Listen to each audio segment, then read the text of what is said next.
Deep in the forest, a lone howl pierced the silence. Echoes bounced off towering pines, a mournful sound. John, a construction worker, paused, hammer in hand. He was used to the sounds of nature, but this was different. This was a cry for help. He followed the sound, pushing through thick undergrowth. John's heart pounded in his chest. The howl grew louder. Then he saw him, a magnificent German shepherd tethered tightly to a tree.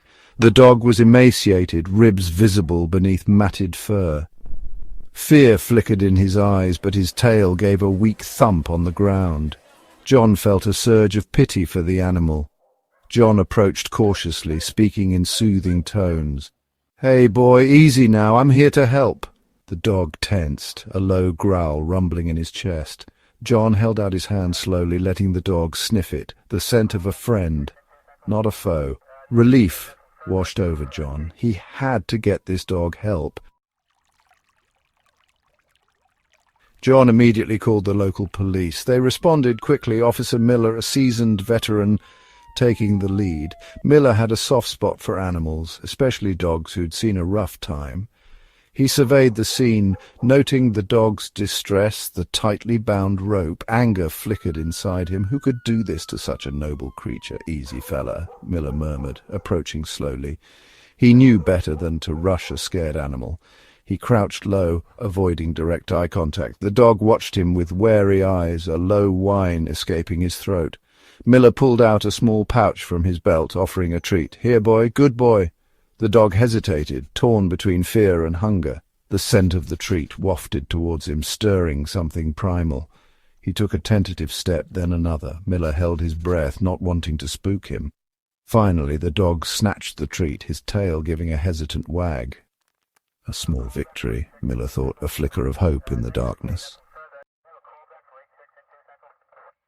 As Miller worked to free the dog, John recounted finding him, the heart-wrenching howls. Miller listened intently, rage building inside him. Animal cruelty was something he never tolerated.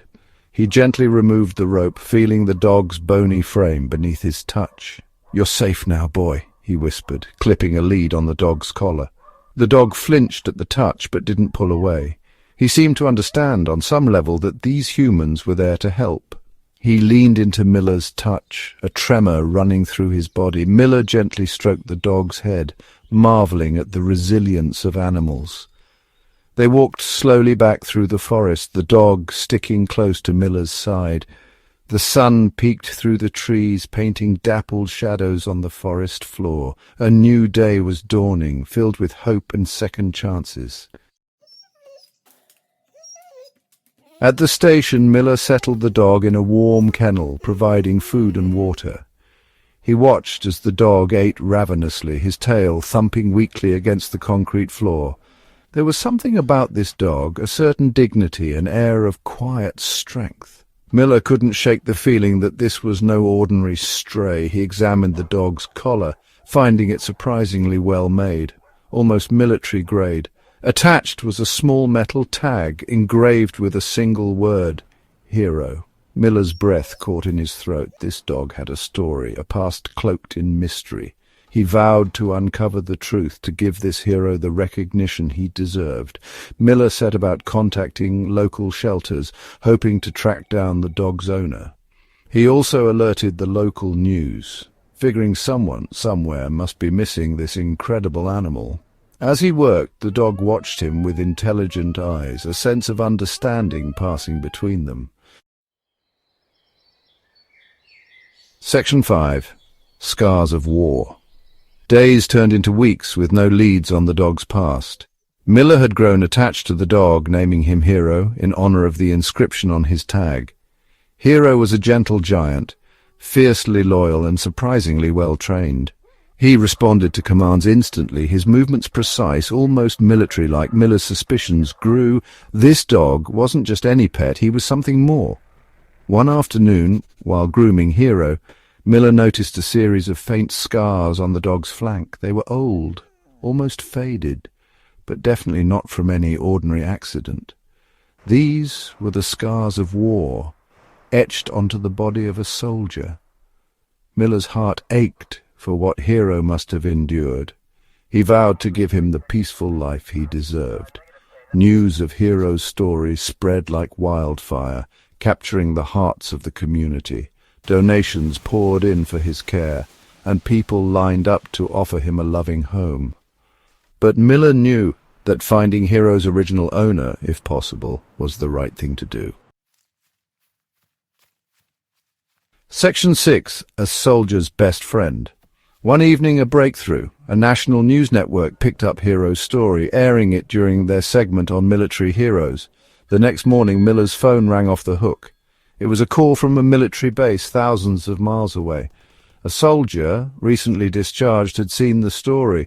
He claimed that Hero was his former partner, a highly decorated K-9 who'd saved countless lives overseas. The soldier, a young man named Ben, explained that Hero had been presumed dead in action after a particularly dangerous mission.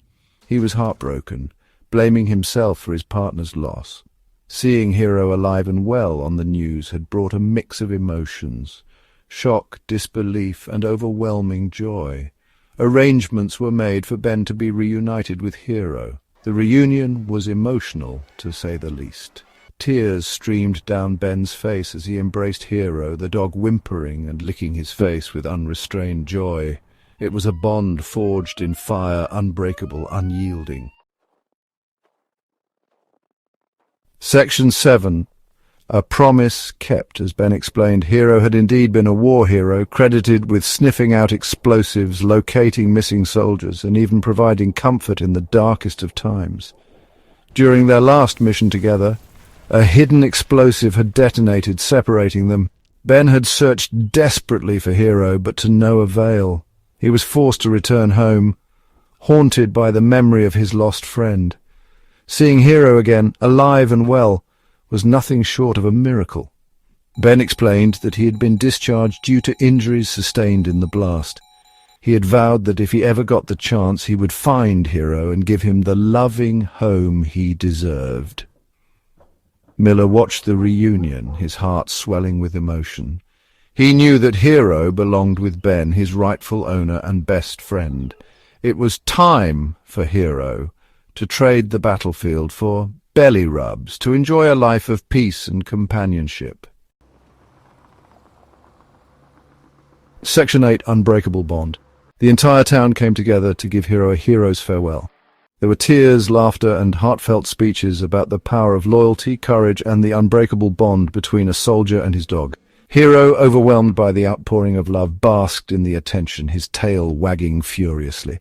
As Ben prepared to leave with Hero, he turned to Miller, extending his hand. "Thank you," he said, his voice thick with emotion. "You saved my boy. Gave him another chance. I can never repay you for that."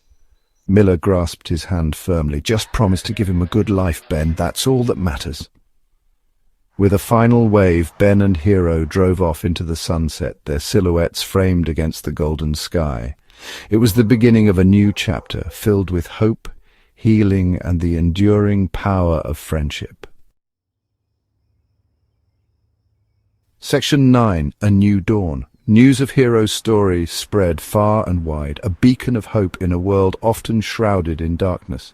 It served as a reminder of the unwavering loyalty of animals, their capacity for love, and the sacrifices they make alongside their human companions.